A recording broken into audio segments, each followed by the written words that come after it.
Yeah. I love my HBCU. And boy, I love it, love it. I love it, love it. I love my HBCU. And man, I hope my team they won. Yeah. I hope my team they won. Yeah. Man, I hope my team they won. I hope my team they won. Yeah.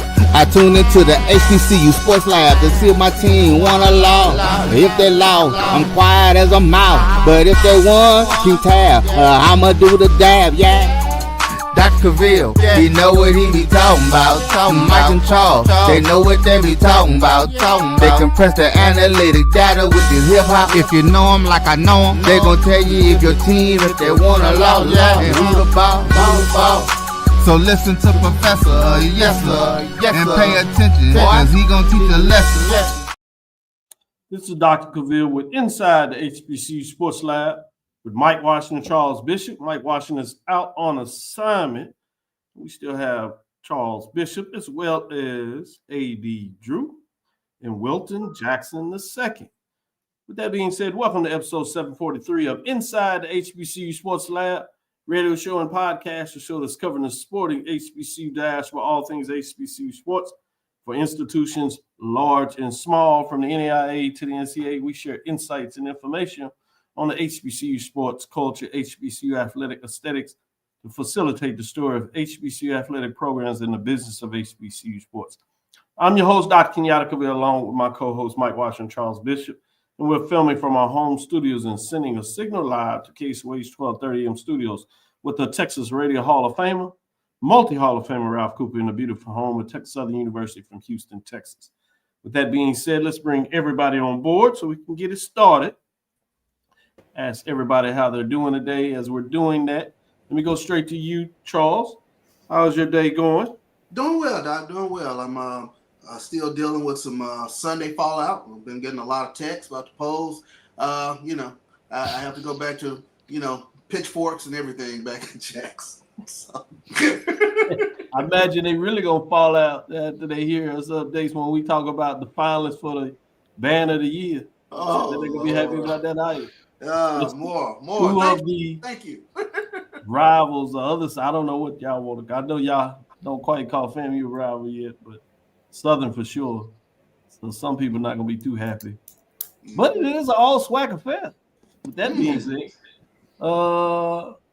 A.D. Drew, how are you?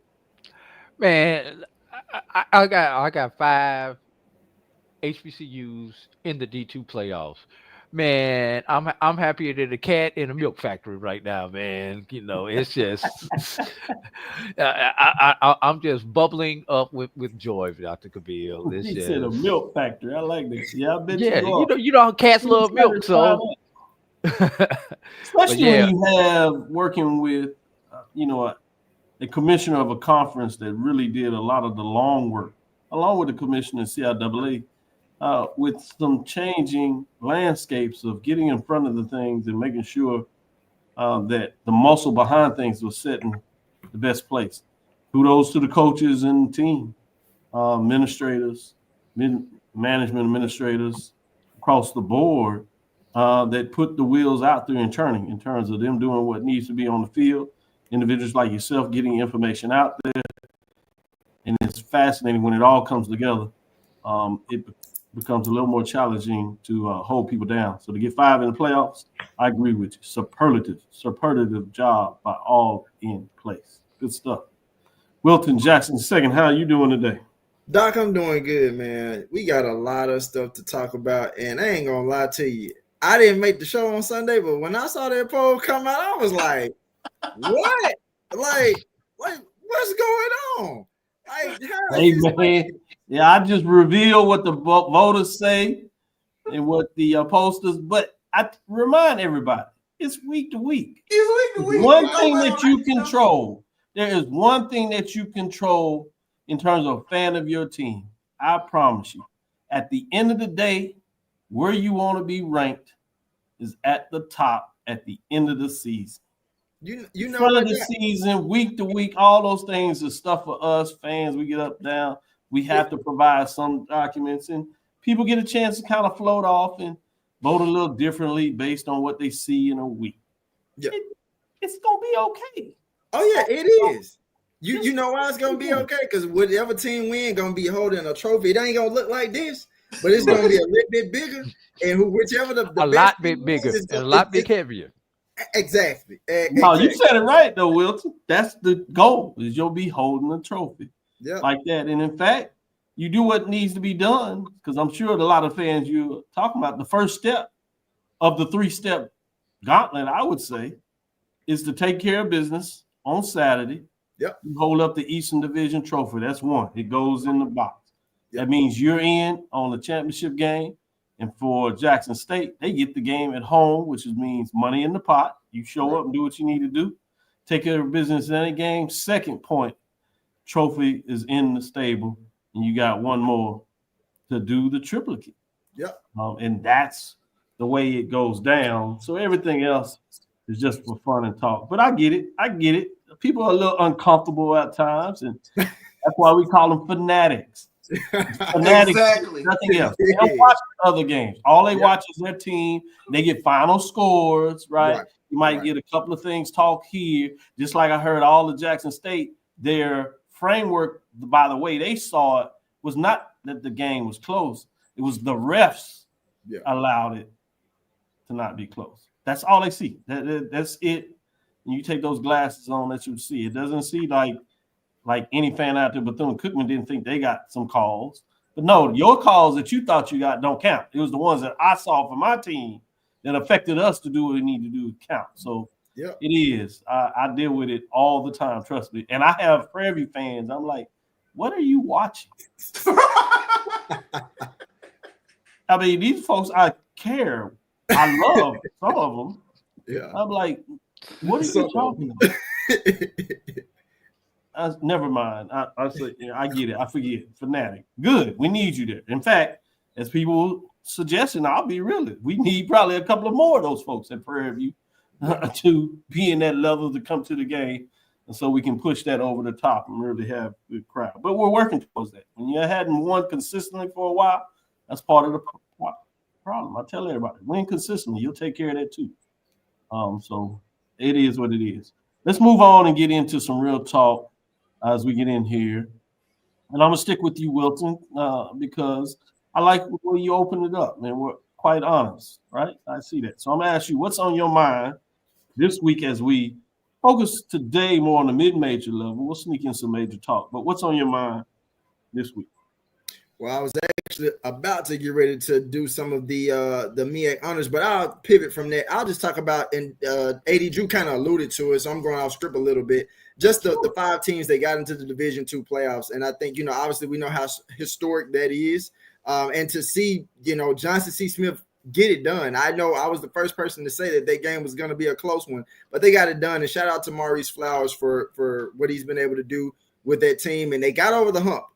I've been thinking all this season, I was like, I know I picked against them, but I wanted to see them. If they did win, I wanted to see them get the job done. They got it done.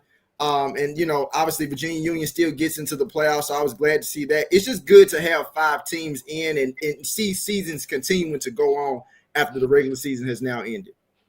And all of them really had great cases. Oh, yeah. It wasn't any automatic win type of thing. These are folks that should have been in regardless of winning the championship. So great points in terms of what that looks like representing the CIAA and the SIAC. Charles, what's on your mind? Let's take a look at it as the SWAC announced the volleyball tournament seedings and quarterfinal matchups as the SWAC announced the 2025 SWAC volleyball tournament seedings following the conclusion of regular season play. Prairie View, they're 15-1 in SWAC. They entered the tournament as the number 1 seed after claiming the regular season SWAC volleyball regular season title. Jackson State will come in as the number 2 seed. They were 12-4 in conference play, with Alabama State, the number 3 seed, also 12-4 in conference play, followed by Bethune-Cookman at number 4. Alabama A&M comes in as the number 5 seed. They were 9-7 in SWAC play. Texas Southern will get the 6th seed, while Southern claimed the number 7 seed, followed by the number 8 seed, Florida A&M at 9-7. So the tournament will be played in the single elimination format, with the action set to start at 11 a.m. Eastern Friday, November 21st, with matches stated to run through Sunday, November 23rd at the Al Lawson Center on the campus of Florida A&M University. So good luck to all those teams competing in the volleyball championship this upcoming week. Yes. Very appropriate. Shout out to the ladies getting it done. Regular season champion, as you pointed out, number 1 seed Prairie View A&M University. So they're back in the sports business over there at Prairie View a little bit, at least in the fall season. We'll see how that goes through the rest of the year. Shout out to them getting it done, all of those involved, particularly AD Golf we trust. And with that being said, let me go to AD Drew in terms of your thoughts. What's on your mind? Great venue for volleyball. I just want to say, if you've never been there for volleyball, great venue for basketball also. But I want to get to the human resources office. Everybody, 2 coaching moves that have been made over the last day or so. Well, actually today, 2 coaches moves that were made today. Let's start off with Langston University. Langston University and athletic director Danita Rogers announced that after 10 seasons at the helm, head football coach Quentin Morgan will not return next season. We would like to thank Coach Morgan for his service, dedication, and commitment to Langston University. Serving the past 10 years as head coach. Langston will begin a national search immediately. Morgan posted a record of 68-33. 68-33 gets you not renewed these days. I'm gonna leave that right there in 10 years, including 59-23 in conference. And I guess this was his downfall. He hadn't been to the playoffs since 2018. 3 straight conference championships, 2017, 18, and 19. And he's the second winningest coach in Langston, only trailing CF Zip Gales, who coached from 1930 to 1957. Danita, point of special privilege, Danita, call for Rossi Norman. You got his number. He's a Langston grad, and you know he wants to coach at Langston. Danita Rogers, call for Rossi Norman. I want to put that. Let me take y'all off the screen. Danita Rogers, call for Rossi Norman. He's your next head coach at Langston University. Let's start the for Rossi to Langston campaign. I'm sorry, y'all. I didn't want y'all to be associated with that. But the other coaching news, as much of a shock of that was, this one was probably even more of a shock, and this was the first culture change that I heard of today.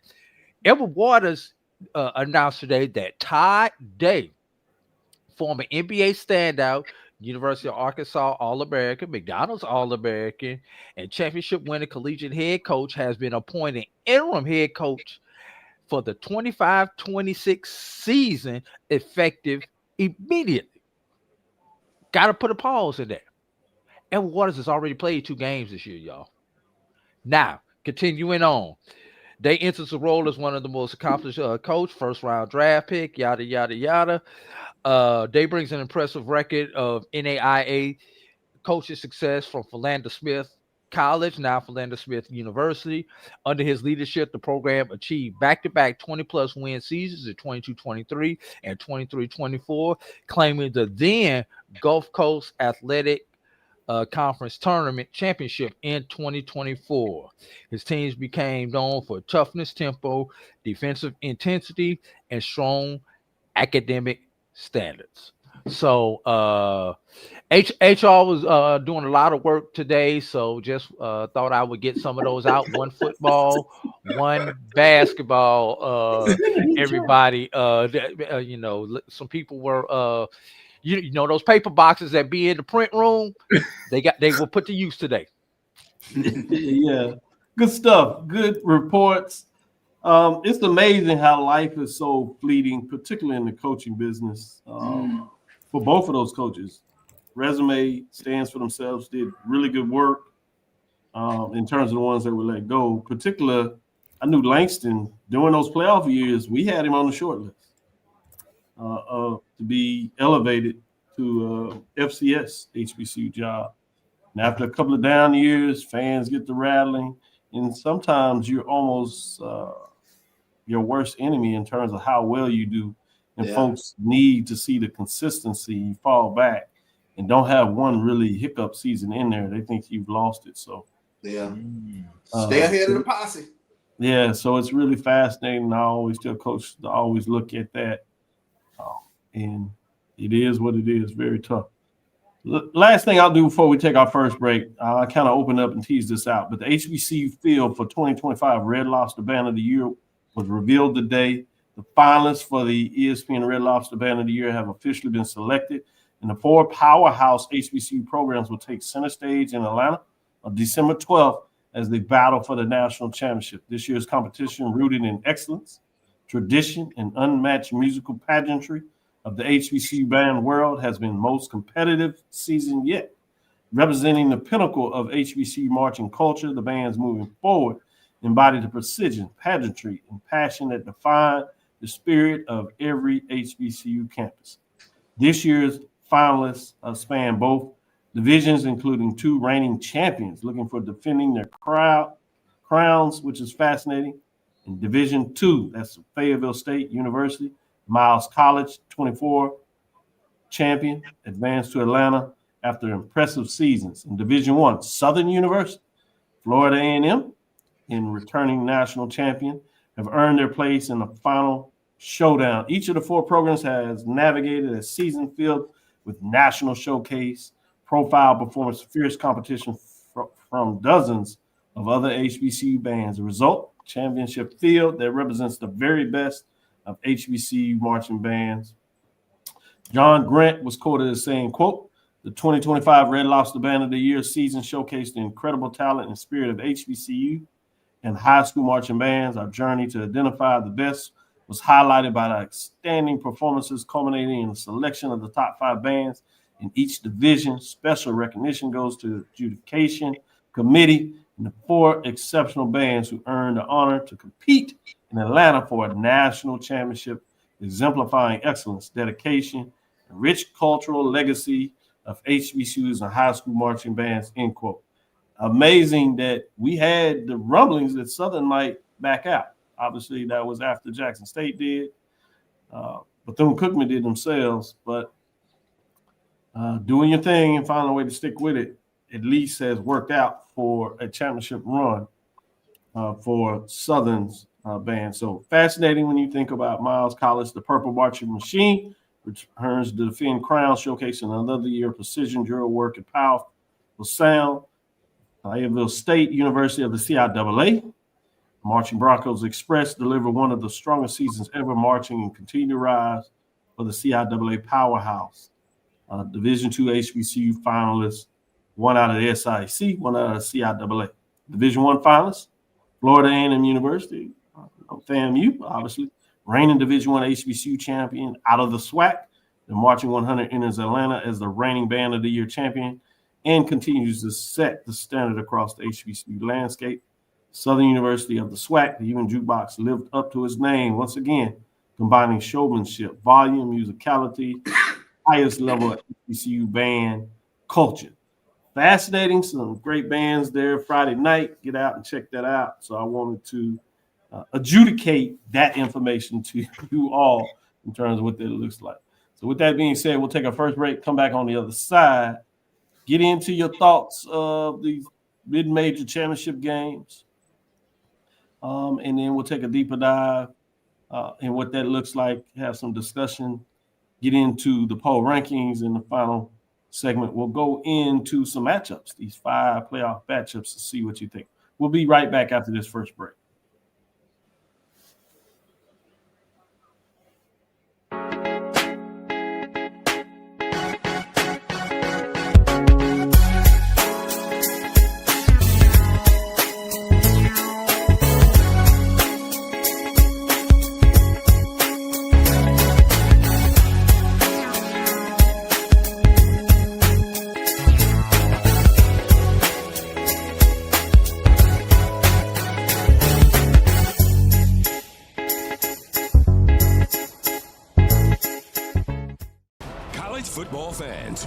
Celebration Bowl is celebrating 10 years of crowning an HBCU national champion. A champion will rise at Mercedes-Benz Stadium on December 13th as the MEAC and SWAC champions clash in Atlanta. Join us for championship football, interactive fan experiences, and iconic marching bands. It's an HBCU family reunion that you don't want to miss. See who will be crowned the next HBCU national champion. For event and ticket information, visit thecelebrationbowl.com. For over 30 years, HBCU Image has been more than just an apparel store. We've been a movement, a state, a legacy. We celebrate the pride, the purpose, and the culture that make historically black colleges and universities legendary. Whether you're a student or a lifelong supporter, our gear lets you wear your HBCU story with confidence and style. Because when you wear HBCU Image, you're not just wearing clothes. You're wearing culture. You're wearing pride. You're wearing purpose. HBCU. With over 25 years of serving our communities, Destiny Financial Services, a division of Global Life, is here to help you and your family through difficult times. From cancer care to accidental industries to cardiac care, we all know that there are times that you can't control what happens in your life, but you can be prepared to weather the storm when it comes. Call DFS at 877-300-8269 or visit the website at www.globelifeinsurance.com. That is 877-300-8269, or again, the website at www.globelifeinsurance.com.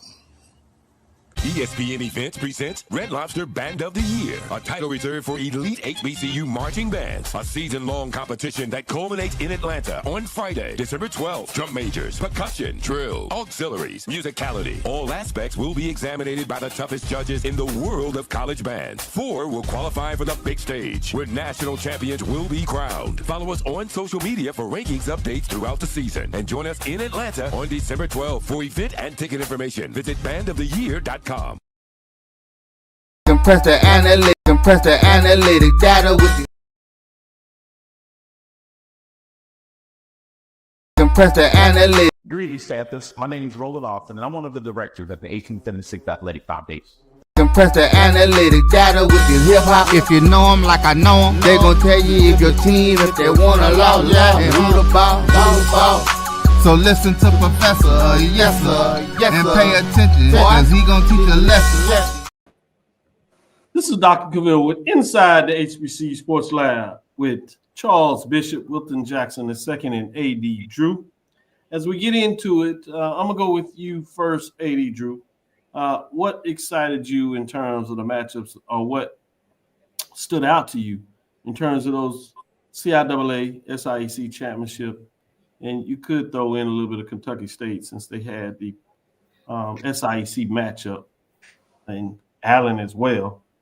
But those 3 winners, as well as those that participated as the semifinalists in that matchup, all got bids. But what stood out to you in terms of the championship games? Well, I'll start off with the non-championship games, the 2 extra games that the SIAC played, with Allen playing Erskine and Kentucky State playing Shorter.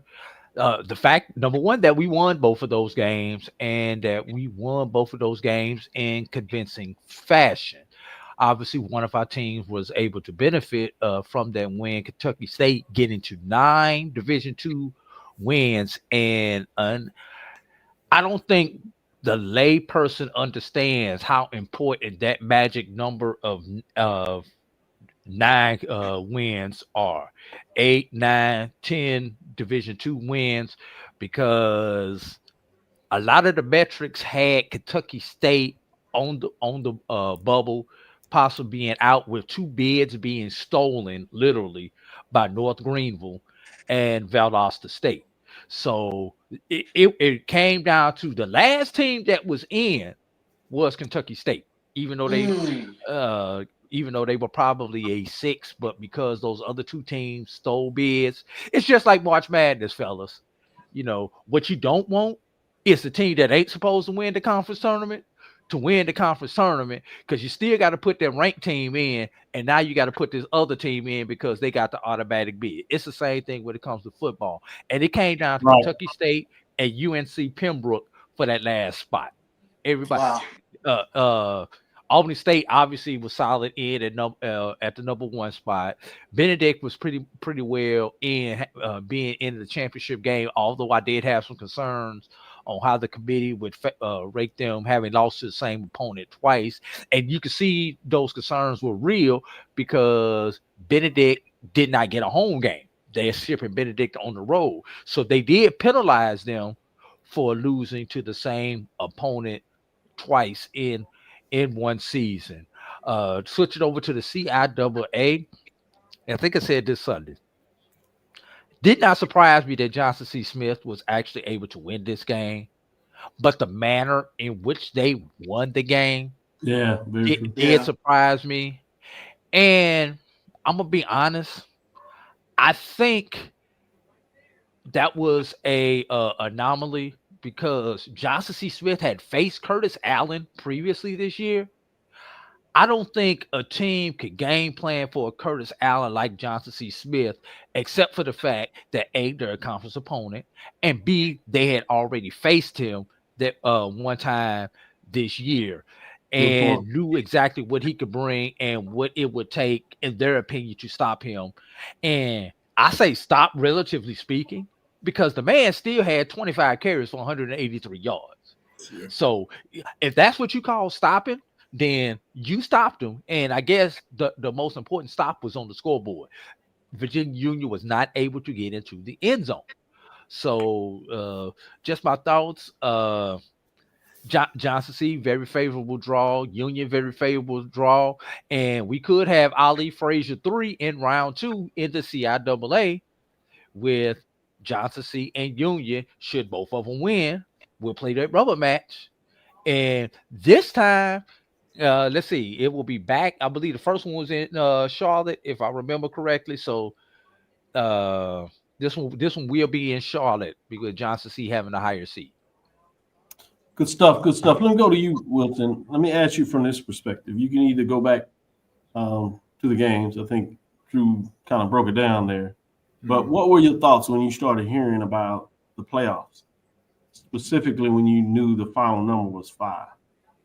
I didn't necessarily know if it was going to be truly 5 teams that got in, because I knew if it was, obviously we would be sitting where we are now talking about 5 teams and the historic mark for what that really means. But I knew, obviously, if Albany State won, you knew they were going to be in. If Johnson C. Smith got in, you knew that they would be in. But I was kind of wondering, like, okay, who could that 5th team be? So really, once I kind of knew the teams that played each other, and then after that, I was like, okay, who could be that 5th team? Can it be Kentucky State? But I was a little on edge about Kentucky State because of, obviously, we know the matchup situation from last week, you know, in terms of who they were supposed to play, who they ended up playing.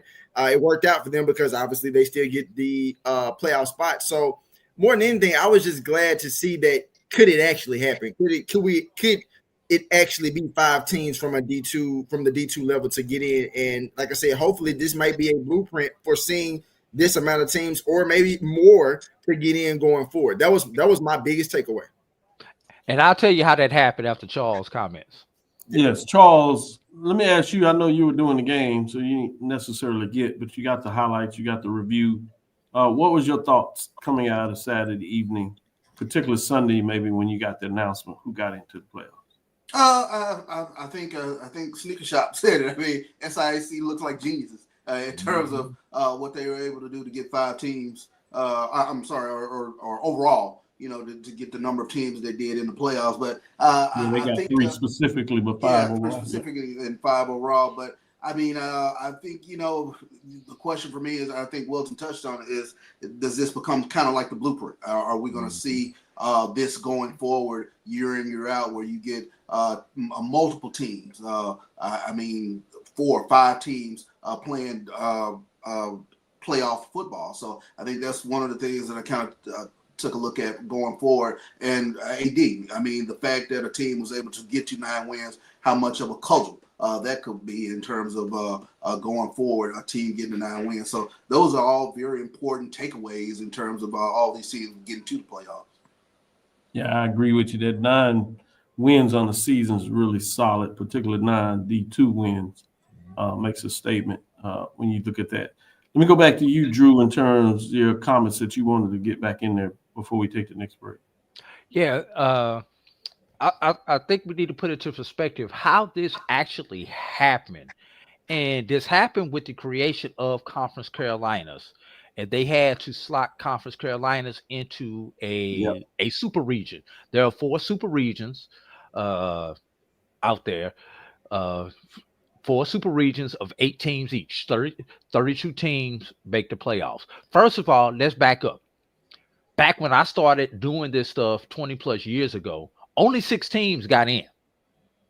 Then it went from 6 to 7. 7. So, Yep. so back, and I want to And say that's back when in the them, number one seed would get the bye. Keep right, going. and I want to say back in those days when Winston Salem was making those runs, I believe it was only 6 during that time, and Mhm. then it went to 7 when Tuskegee was the dominant team HBCU wise on the Division II level in the late teens, and this year's the first year that they've gone to 8 teams per super region. So number one, that helps. The fact that you get 8 teams in instead of 7. You don't think one team makes a difference? It really does make a difference because at Absolutely. 7, Kentucky State was probably out. Now, moving on down the line, the other thing is because of Conference Carolinas being created, they had to slot them either in Super Region 1 or Super Region 2. Keep in mind, SIAC and CIAA both used to exist in Super Region 2.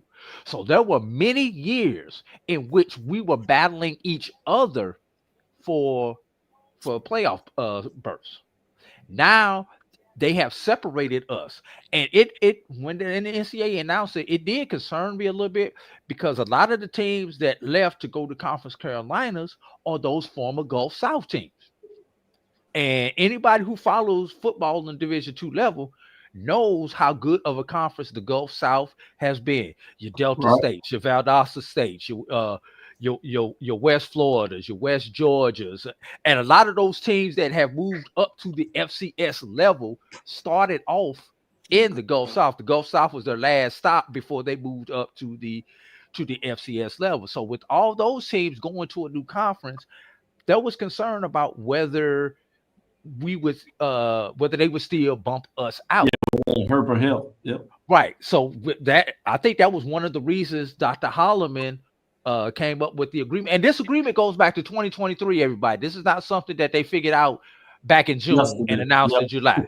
Right. It just did not get announced in July, but they made this agreement back in 2023 when Conference Carolinas decided they were adding football along with all the other sports that they already had. So, CIAA going to Region 1, SIAC staying in Region 2 helped us. No longer competing. You got a brand new conference, and let's be real. Conference Carolina is now the dog conference, whereas before you may have considered one SIAC or CIAA as a conference that had to earn their respect. Now it's the Conference Carolinas that has to earn their respect. They only had 2 teams over 500 in the Conference Carolina. One of them got in. So, that also helped open up a slot. So, despite the bid stealing, we were able to maintain, and now we're set up. Now we only got one job left to do. Everybody, Win. yeah, we got to win. It does us no good to get 5 teams in and we come home with 5 L's on Saturday. Good stuff. Want to get one last one before we take this break quickly. How much do you think it would have helped for Fayetteville State if they had a similar arrangement where they played a game that weekend? Obviously, would have needed to win it if they would have won. Would you go out and think about where their ability to get in the playoffs if that had took place? That would have given them possibly their 7th win on the Division II level.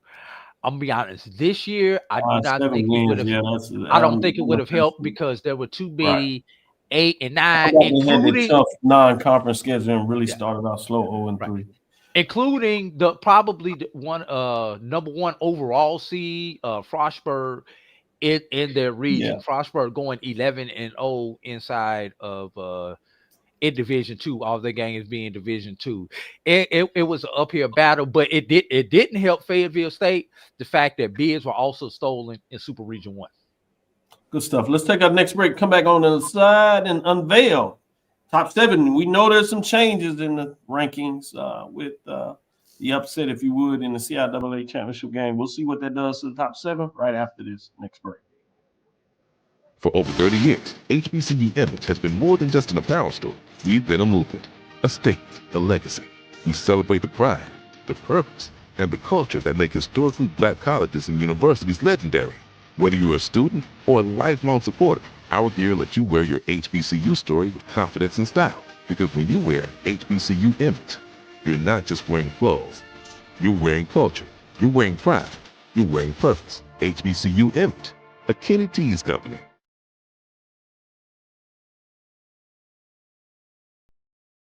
ESPN Events presents Red Lobster Band of the Year, a title reserved for elite HBCU marching bands. A season-long competition that culminates in Atlanta on Friday, December 12th. Drum majors, percussion, drill, auxiliaries, musicality. All aspects will be examined by the toughest judges in the world of college bands. 4 will qualify for the big stage, where national champions will be crowned. Follow us on social media for rankings updates throughout the season. And join us in Atlanta on December 12th. For event and ticket information, visit bandoftheyear.com.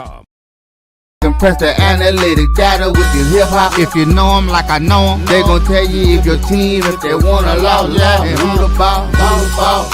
So listen to Professor, yes sir, and pay attention, cause he gon' teach a lesson. This is Dr. Cavil's Inside the HBCU Sports Lab with Mike Washington and Charles Bishop. But today we have none other than Professor Bishop, Professor Wilton Jackson II, as well as Professor A.D. Drew. With that being said, obviously we didn't get a chance to do helmet stickers, but wanted to make sure we acknowledge being El Cavil Senior Big Ben Award as we start to look at some of those outstanding players and prepare to announce a winner in this spring after the end of the season. That being said, let's get into some of the score updates, if you would, in terms of what took place. Before we do that, this is the previous week, week 10, at the mid-major level rankings. At number 7, you have Virginia State Trojans. At number 6, Fayetteville State Broncos. At number 5, Kentucky State Thoroughbreds. At number 4, Benedict Tigers. At number 3, Johnson C. Smith. At number 2, Virginia Union Panthers. At number 1, Albany State Golden Rams. The top 5 teams had contests, so we'll see what that means. As we start looking at those scores to give you updates, in terms of week 10, as you know by now, Albany State, the Golden Rams, defeated the Benedict Tigers. That was 1 versus 4 matchup. 22-16 was the final score there. Next matchup featured 2 versus 3 in the CIAA championship game. In that matchup, you had Virginia Union and Johnson C. Smith.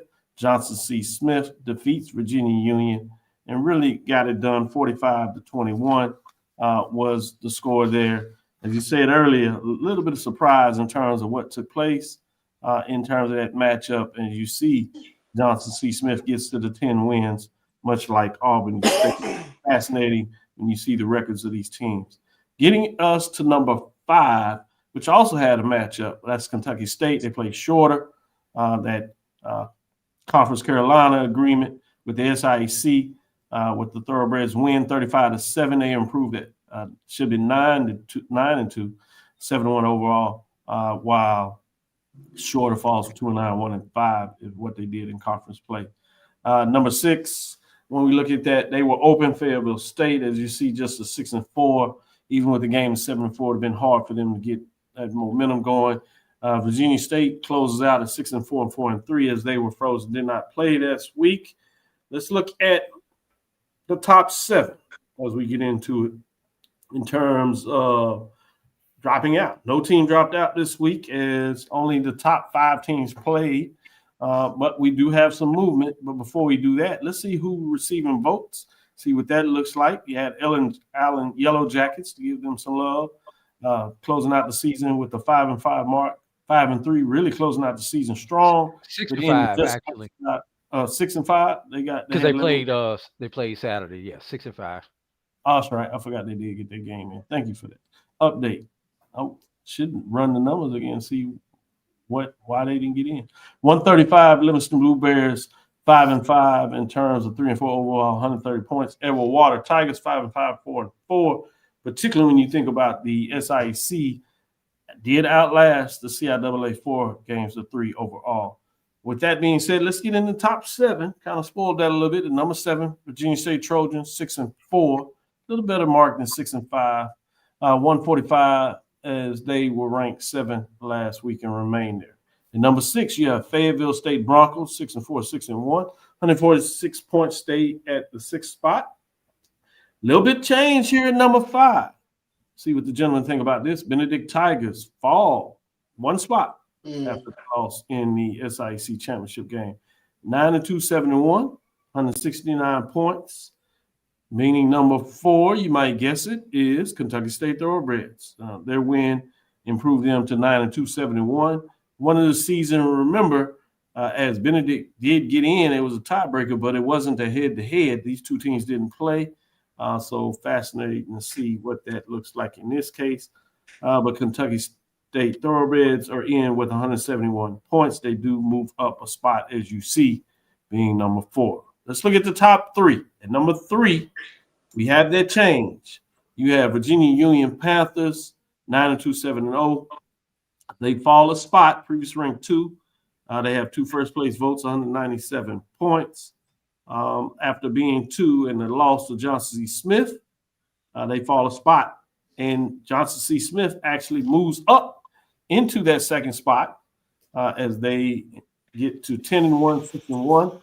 Binge a loss, 2 first-place votes, 298 points. As you see, pretty close for 2 and 3, but they do edge out the Panthers as Johnson C. Smith moves up from number 3. Meaning number 1, probably shouldn't surprise you, 4th straight week. As they held that spot and got a claim to it, they won't relinquish, it seems.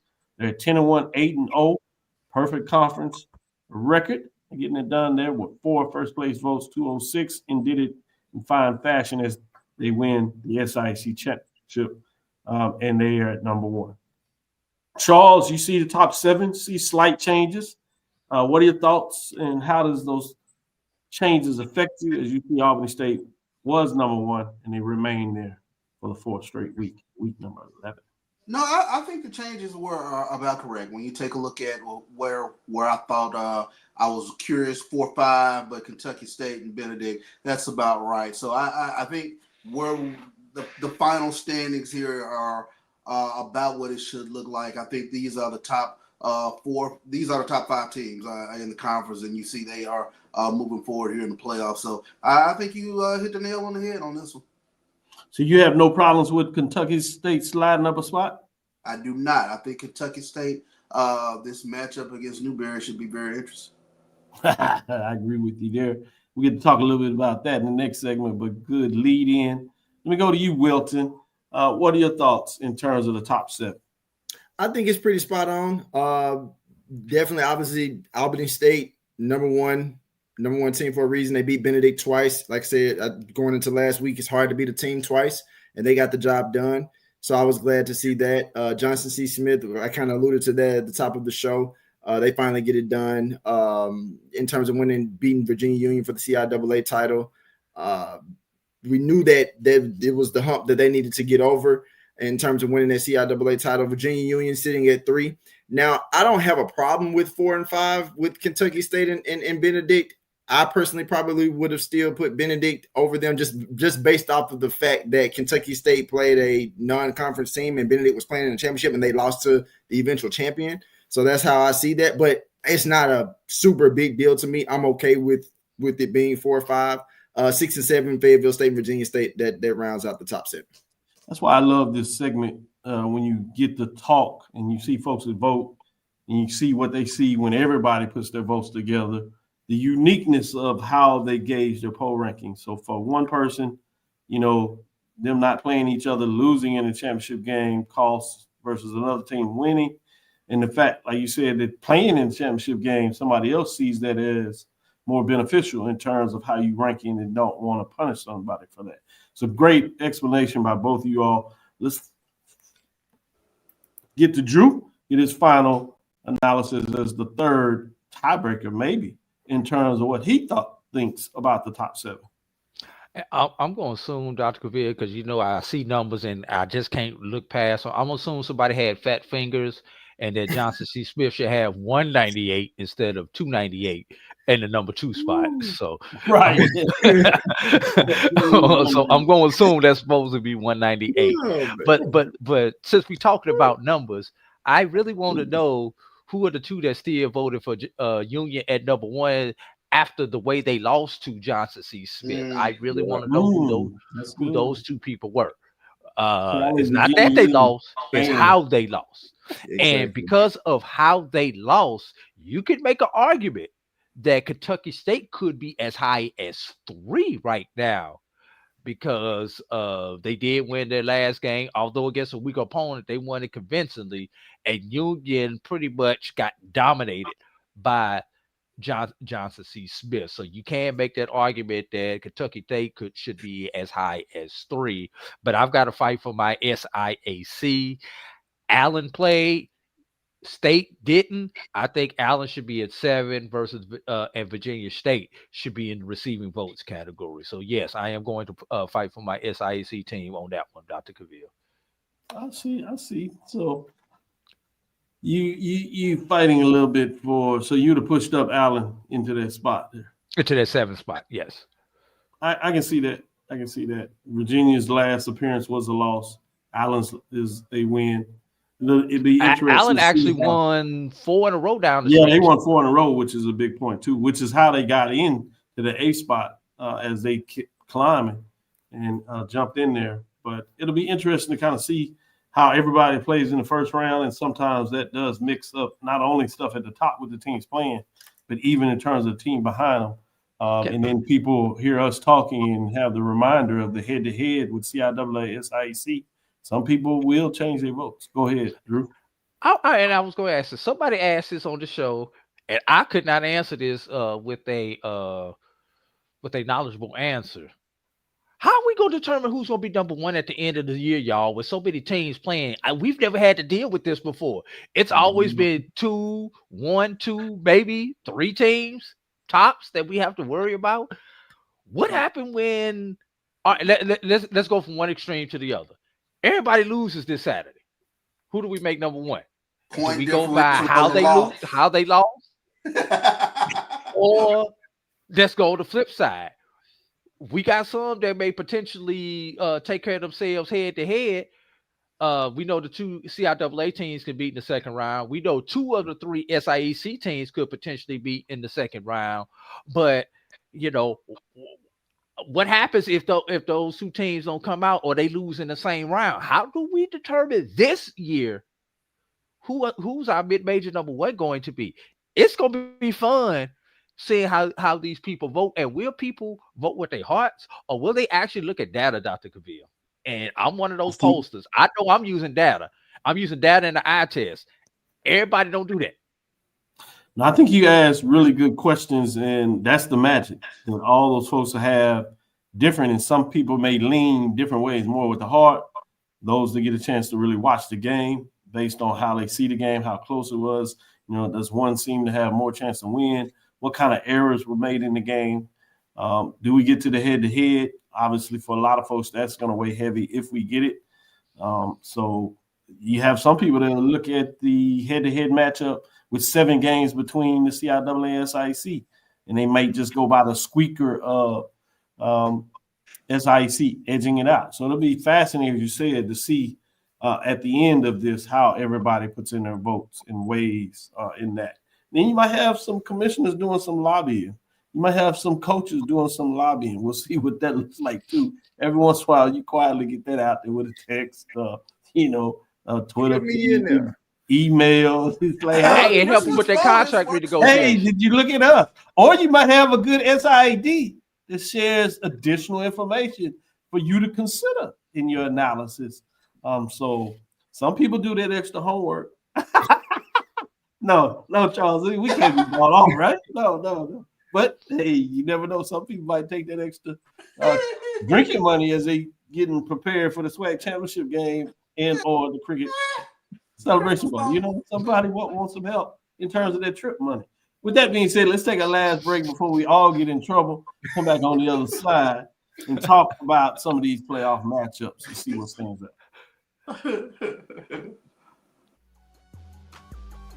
This is the Dean of the College of HBCU Sports, Kenyatta Cavil of Dr. Cavil's Inside the HBCU Sports Lab with Mike Washington and Charles Bishop. Come mix it up in the lab where the course lecture is in session every Tuesday from 6 o'clock p.m. Central Standard Time on Facebook Live, YouTube Spreaker, or the BCSN app, as we discuss all things about the HBCU sports culture, including exploring the week that was in the sporting HBCU diaspora, as well as the upcoming week of HBCU sports. With me, the Dean, the College of HBCU Sports, on Dr. Cavil's Inside the HBCU Sports Lab with Mike Washington and Charles Bishop. Course lecture dismissed.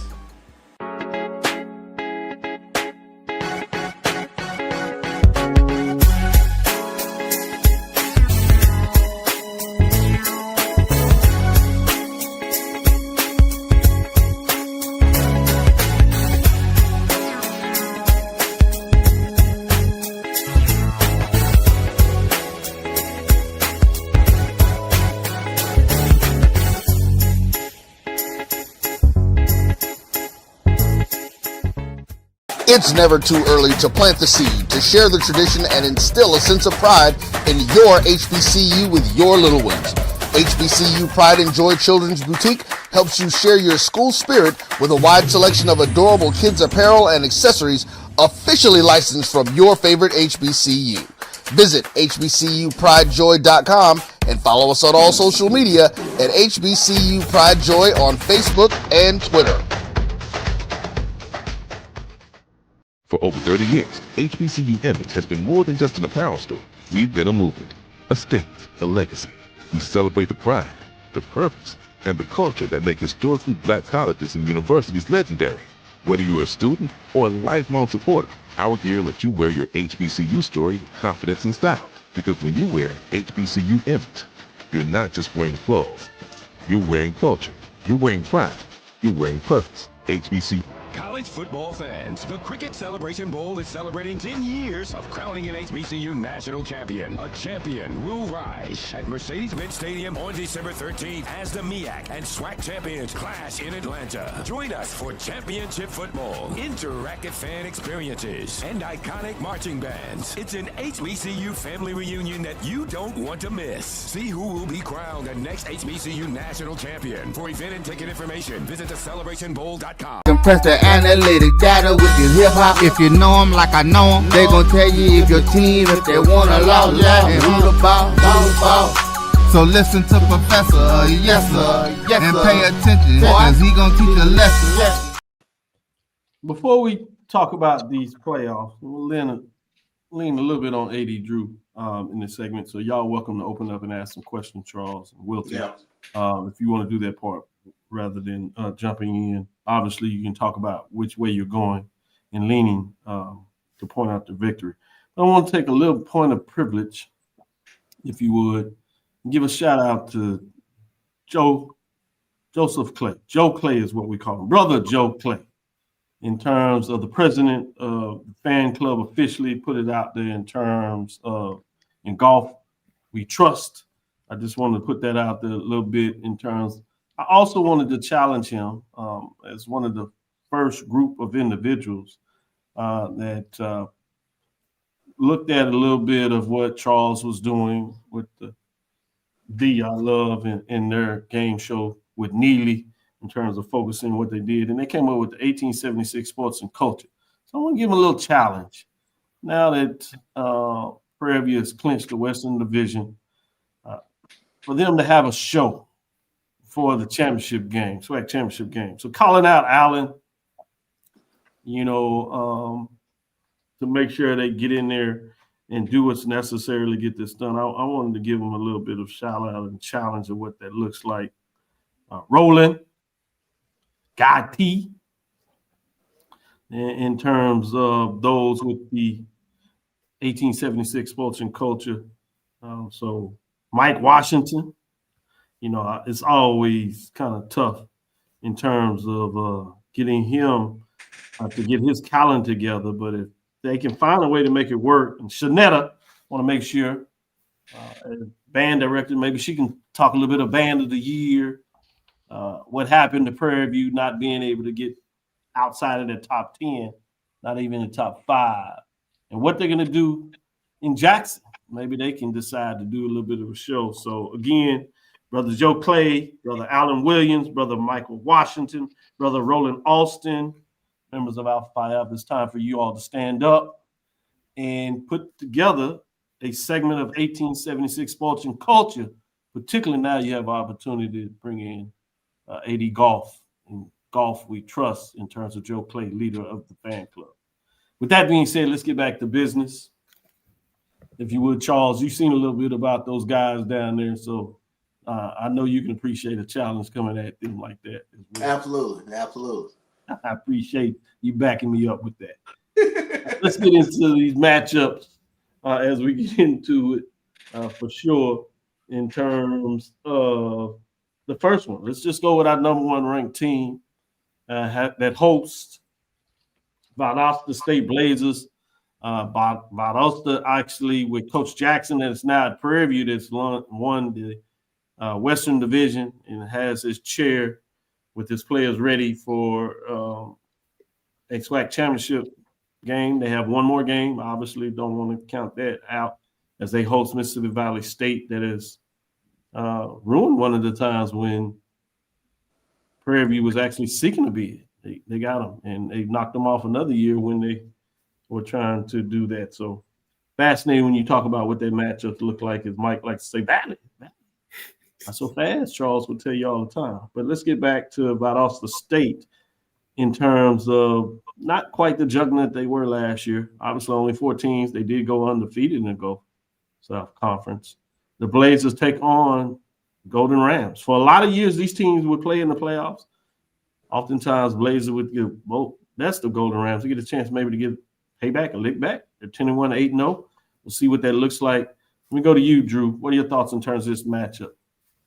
There's a lot you could dig into here, and I'll try to be brief unless you just want the guys to ask me my opinions on it. But just a couple things I'd like to point out as far as what it comes down to. Albany State's defense versus the hot Valdosta State offense. Now think about it. Valdosta State just scored 47 points against a West Florida team, a damn good West Florida team, the previously number 1 West Florida team. They have scored 27 or more points in not 1, not 2, but 3 consecutive games. Now, all 3 of those games were Gulf South opponents. Can Albany State stop Valdosta State explosive plays? Another key. Albany State's gonna have to run the ball. So, and can Isaiah Knowles do what Isaiah Knowles does best and keep the Blazers off pace? Those are just a couple of things that I want to put out there as a couple of keys to the game. While Albany State is ranked number 1 in our ranking, they are number 1 in that playoff seating in that bracket there. I want to acknowledge that. I want to ask y'all to break it down, but which direction are you going, Wilton, with this game? I'm gonna lean towards Albany State, but I think this is gonna be a tough matchup, believe it or not. It may not seem that way in terms of records wise, but I definitely think it's still gonna be a tough matchup for them, and for many of the reasons that AD Drew just alluded to. I think that if Valdosta State, in terms of their secondary, because it's pretty strong, if they find a way to basically limit some of the plays that Isaiah Knowles wants to do in the air, that could be an interesting aspect. But then also just thinking about the fact that this is a team, this is a Valdosta State team that's used to being here in this particular spotlight. So that's why I say, like, this won't just be an easy match. So I honestly think that if you are Isaiah Knowles, you have to not necessarily have a perfect game, but you definitely can't turn the ball over, and you definitely have to control the pace and keep Valdosta State, to Drew's point of knowing that they can score points, keeping them on the sideline. Where are you, Charles?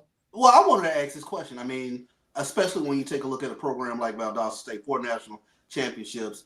They're 22-2 versus Albany State, 3-0 in playoff. I mean, don't forget they were runner-ups last year also. Runner-ups last year. I mean, how do you overcome that aura that they bring to the playoffs in terms of trying to get the win?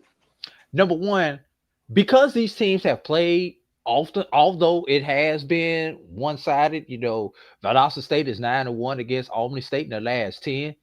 The fact is, Albany State is not scared of Valdosta State because they have seen Valdosta State. These teams play every 2-3 years against each other at one place or another. Valdosta State has never been afraid to come to the Coliseum to play Albany State. Another thing, but this is, can Valdosta State deal with this HBCU environment?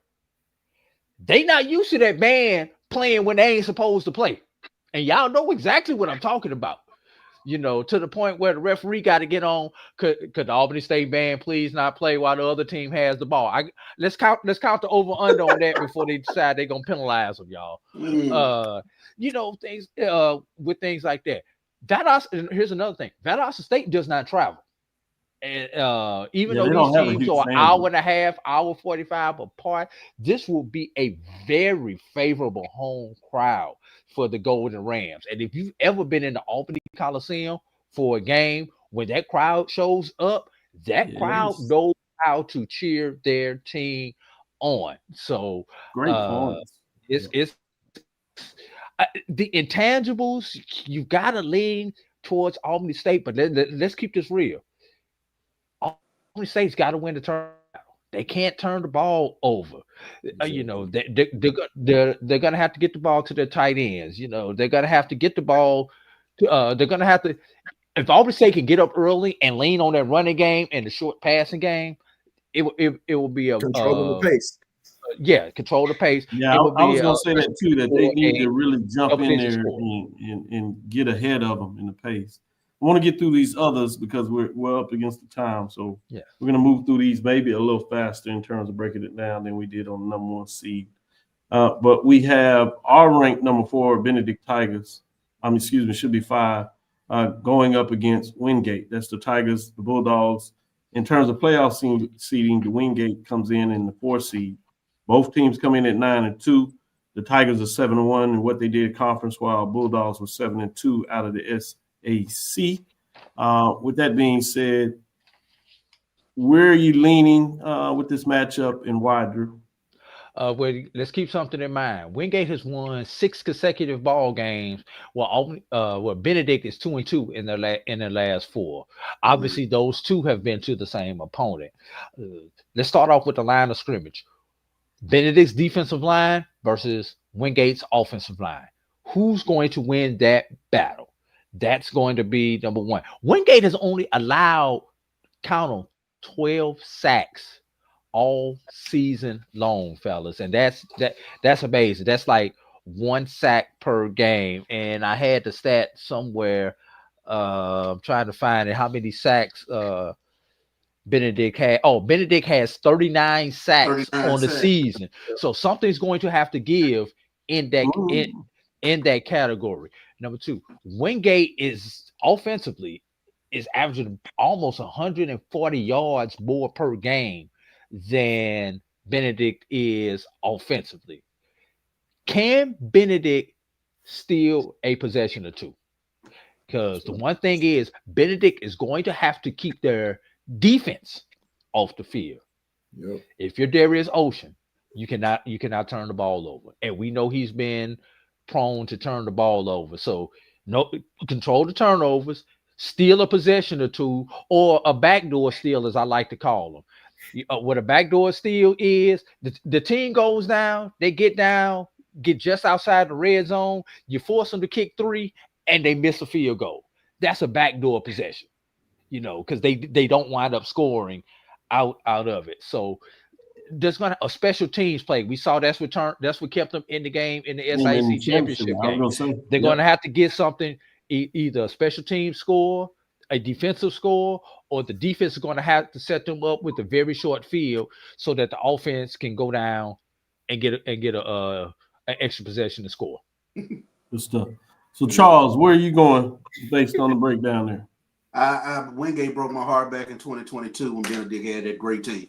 That's the first thing that jumped out at me when I saw this matchup. Yeah, you're right. They going to Wingate. This is going to be a tough one for Benedict when you take a look at it. And the question for me is, can you keep Darius Ocean upright in this one? Because Wingate, they got a young man, Elihu Lipscomb. God, he had 7 sacks in his last outing. So you got to keep him upright. You got to find a way to put some points up on the board against this team. So my heart says Benedict, but my mind says, God, one of the best teams I had, Wingate beat them back in 2022. So, Wilton? AD Drew didn't leave no meat on the bone, and Charles is added to it. Just saying. Just got to put it out there. But no, I got Wingate winning this game. I think he's just going to be too much of that. He said Charles ate the bone. Yeah. The gristle and everything. It's gone.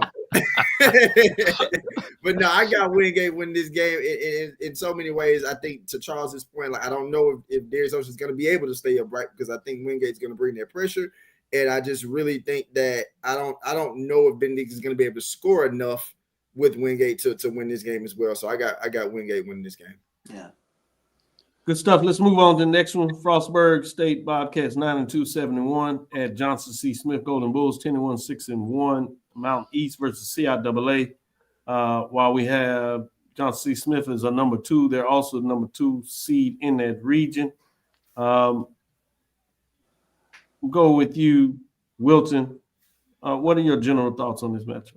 Man, this is an intriguing one. This is a very intriguing one. I do think it's one that's winnable for Johnson C. Smith. I think a lot of it too is also, I'm not really ready for their magical season to come to an end. So, but I think that for them to win this game, they have to do the things that have gotten them there. Of course, leaning on Kevin Durham and what he's been able to do for this team, their rushing attack as well. They absolutely have to win third down situations and protect the ball. They can't have turnovers. We've seen them have some scares in the second half with turnovers, specifically in those last 2 games of the season, but they found a way to win.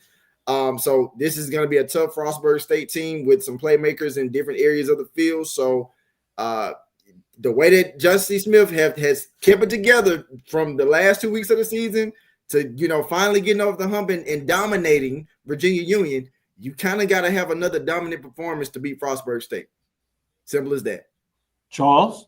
Yeah, Kevin Durham has to be special in this. So I think Johnson C. Smith can get it done, but you got to have that star performer stand out in this game. AD Drew, any point that you want to point out that we didn't capture there? You're gonna have to lean on Bobby Smith running the ball if you are Johnson C. Smith, and Proctor out there. Proctor's a man child. I don't know if y'all saw what he did in that game, and if Kelvin Durham can have the average game, but Proctor and Smith can step up and assert themselves and dominate, then this is very. I mean, you've got arguably one of the top quarterbacks, definitely the top HBCU quarterback on the Division II level out there. He just has to do what he does. I don't need you to be a superhero and throw 5 touchdowns again. I'll settle for 3, or I'll take 2 through the air and 1 rushing. Some combination of like that. Use his legs. Yeah, some combination like that. But just don't turn the ball over, because these teams, those are the type of things and let's not see too many yellow handkerchiefs against Johnson C. Smith. Yeah. Great point. Charles, I'm coming to you to start this one off. You have California PA, Vulcans out of the PSAC versus CIAA Virginia Union Panthers that had the great run last year, was doing so well this season, obviously got bitten in the championship game, but still a very strong seed. They're number 3 in terms of overall ranking in our poll rankings as they slid from the 2 spot, but they're actually number 3 in the playoff seeding region. Virginia Union Panthers at 9-2, 7-0, as you see. The Vulcans coming in at 8-3, 3-3. What are your thoughts in terms of this matchup? Now, I think that championship run last year goes a long way towards helping Virginia Union out this year. Curtis Allen, I'm gonna go with Curtis Allen until I can't. I like the way they continue to run the ball. He's gonna get his $150, and it's can they control the line of scrimmage in this game? So let's go Virginia Union this one. Eddie Drew. Can Ahmad Ross impose his will on the defensive side for Virginia Union? That's number one. Number two, and I hate, and I don't want this to sound bad when I say this. You've got to take the game out of RJ Rosales' hands. Yeah. You know, Yeah. and what I mean by that, if you're Union, you can't get down early and rely on Rosales to bring you back. We saw what happened last week when Union got down and had to rely on Rosales to get them back. It was not a pretty sight. I mean, you gonna feed Curtis Allen until you cannot feed Curtis Allen anymore, and then you got to find somebody else who can rush the ball. So be it Trayvon Tinsley, I don't know who it is, but you got to find somebody. I like that. Good stuff. Wilton, your thoughts? To echo both of their points, if you're RJ Rosales, I don't need you to throw 200-300 yards. I just need you to do enough to manage the game and feed Curtis Allen till the wheels fall off. And I think that this is a Virginia Union team that, considering they lost in the CIAA championship, are going to be ready to take the field against another opponent in this year's playoffs. What's the over/under on 30 carries for Curtis Allen? Over. Absolutely. Can I preface that? Can I change that, Charles? I maybe not 30 carries, but I want to see 30 touches. I think you need to be creative because everybody's so used to seeing Curtis Allen rush the ball. Get the ball to Curtis Allen in space. Get him on those short dump passes and everything. Let's go 30 touches before I say 30 carries. I still think he might get 30 carries. So he's talking about 35 touches. Good stuff. Let's go to the last one. Drew, I'm going to let you start this off and get everybody's final thoughts. This is to the final team that got in, essentially. That's Kentucky State Thoroughbreds. They're ranked 4 in our rankings there in terms of what they got done. 8-2-71 is how they finished the season at actually 9-2, updates here. 7-1 at Newberry Wolves that are 9-1, 8-1 at the SAC. You see the two teams are playing HBCUs, both of them out of the SIAC. Newberry is a number 3 seed in the region. They are with you, Drew. What are your thoughts in terms of this particular matchup? First of all, Kentucky State has won 8 consecutive games. That has to mean something to somebody out there, and it means something to somebody like me. Here's something that I don't know if I've seen this. Reed Sharpia for Newberry. Yeah. Listen to these numbers, everybody. He's 227 of 324, 70% completion percentage, 2,682 yards, 23 touchdowns, and check it, only 1 INT the entire season. Now I love my armed services people, and I believe in the Navy. As in what's Navy's back name? The defensive back for Kentucky State. I can't think of his Navy's last name. Mm-hmm. Yeah, Navy Curry. Thank you. Yeah, and I believe in the Navy. Navy's gonna have to have a day. He's led the SIAC in interceptions. He's gonna have to figure out a way to get his hands on the ball from a quarterback who doesn't turn the ball over. You're talking about one of the top secondaries in the SIAC against one of the best passing offenses. The best equivalent Kentucky State has to what they are probably going to see. And no, this is not a shameless plug, but the Morehouse offense, which is a very pass-heavy offense, is what they are going to see a version of in the Newberry Wolves this Saturday. Wilton, let me go to you and see your thoughts on the Thoroughbred versus the Wolves matchup and see where you're going in terms of this weekend. So far, it looks like we're about 2-2 in terms of wins, losses coming to playoffs. I think I know AD Drew talked about it from a defensive standpoint for Kentucky State. I think that we know that they can score, and offensively, they're going to need their playmakers, obviously, in Darius Cyprian and John McCall to step up and be able to make plays. But also to AD Drew's point, they got to get some type of hand and some pressure on Reed Sharpia for sure. but I do lean more towards Newberry winning this game. This is also a team that's found a way to win tight games in late game situations, especially getting defensive stops to help win this game, getting defensive stops to help win games this season. So I'm going to give a slight edge to Newberry in this one. Charles, your final thoughts? Yeah, I think the stat to look at in this is turnovers. Newberry plus 10. Kentucky State actually plus 11 turnover margin. Can they create a turnover? Can they create some short field opportunities where they can go punch something in? But it's going to be tough, man. I happen to catch a Newberry game. The thing that makes Reed Sharpie is so tough, he gets the ball out of his hands really quick. So that's one of the things you're going to have to really pay attention to with this quick game that Newberry has. Can Kentucky State get some pressure on him? If they can, it's going to be a long day because he's very, very accurate. Sounds like we're hedging between three y'all going 2-3, 3-2, depending on which one I want to pick. So if I had Brian on here, he would tell me that means if we're going with HBCUs getting a win, you would have over-under at 2.5. Wilton, you going over or under? I'm gonna go under. Charles, over or under? Under. Drew? I'm gonna have to do that because I can't pick the SIAC for obvious reasons. So I'm just gonna give you my CIAA prediction there, Dr. Cavil. And in the CIAA, I see it 50-50. I see a straight split in the CIAA. But shameless plug, if you want to hear more of my SIAC analysis, make sure you go to HBCU game day tomorrow. And when I join Jamie and Sly on the SIAC sit down, as I take a deeper dive into some of these SIAC teams. Oh, that should be good. Yeah, make sure you tune that in and see how that goes in terms of really getting you inside the numbers, see where you're going with these bids. It'll be fascinating to see on the other side how this looks. I do want to give one final plug and shout out to the SWAC conference office.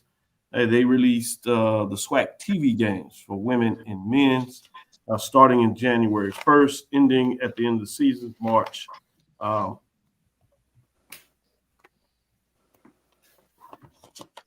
Ending March 5th, I should say. On the women's side, if I added them, counted it up, I believe it's 57 games for the women on SWAC TV and 55 for the men. So amazing to be able to catch that many games on the SWAC television. You're talking about where football was a great season in terms of what we saw there, in terms of being able to catch all these games. The numbers are doing what their numbers do. And I think with this type of number of games for basketball, men's and women's, that you're going to continue that momentum. So I did want to put that out there. We'll probably get a chance to maybe take a little deeper dive on Thursday to open things up to see what everybody thinks in terms of the SWAC TV package, some games that they have their eyes on early.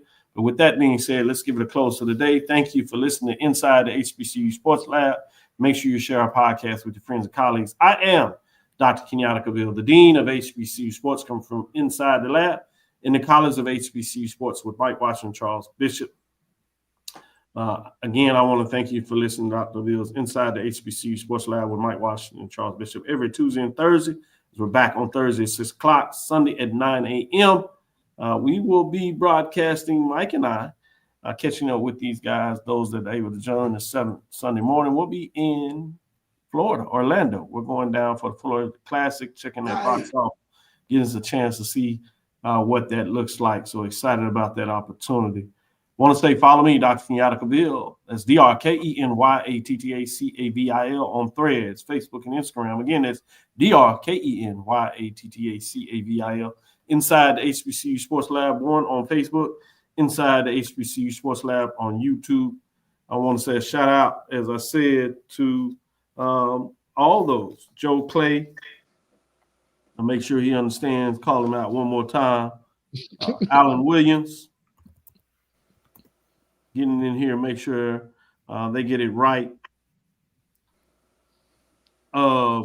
Doing what's necessary. Mike Washington, see if we can wrestle him up. Roland Austin, Kati, where am I? Shanetta. Go ahead and give the folks some love. 1876 Sports and Culture. What's the problem? You retired already? Do 2 seasons, 1 half season? a little heartbreak. Now the team winning again. You can't show up. Anyway, dream big. Continue to move forward. We will talk with you soon. Charles. Of course. Wilton. Lecture. You like the way I stir it up a little bit? Man, y'all ain't no good, y'all. This